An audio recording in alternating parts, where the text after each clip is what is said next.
Still a few more months until Election Day in November, but TikTok is getting ahead of the game. Today, the app launched its new initiative called the TikTok Election Center.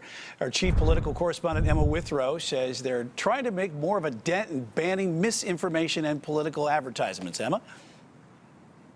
Right, Brian. So today, TikTok is starting to label any content that has to do with elections, especially coming from accounts like candidates' accounts, campaign accounts, government officials, that sort of thing. Now, this is all part of a larger effort that TikTok is getting started with to really vet this information that's going to start flooding into the app leading up to these midterm elections. So they're getting started with this today, and it's going to continue on until November. Now, not only will all election information be labeled, campaign advertising on the app's actually completely banned. TikTok's had a long-standing ban on political advertising, and they say they're going to use people and technology to really crack down on influencers who post political ads under the guise of creating content.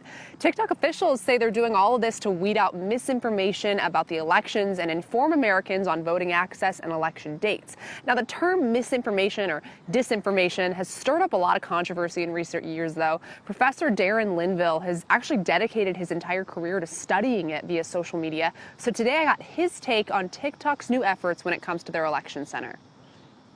You know, it's a good head nod by TikTok, and given the prevalence of misinformation and disinformation, it's a head nod I'm glad they're making.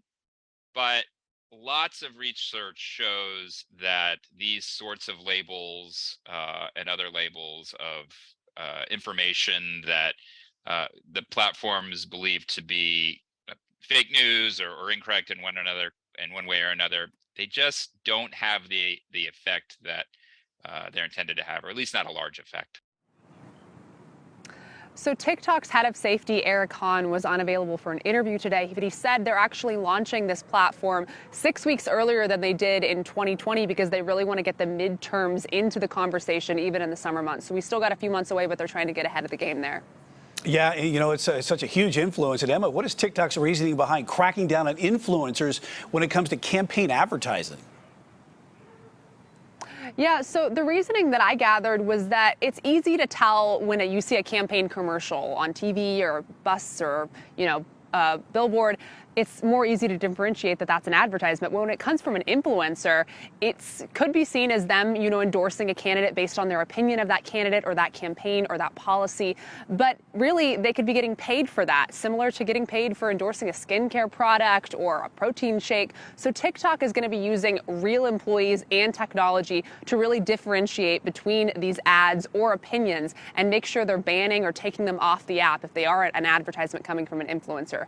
Sort of the new form of political advertisements. It's pretty interesting.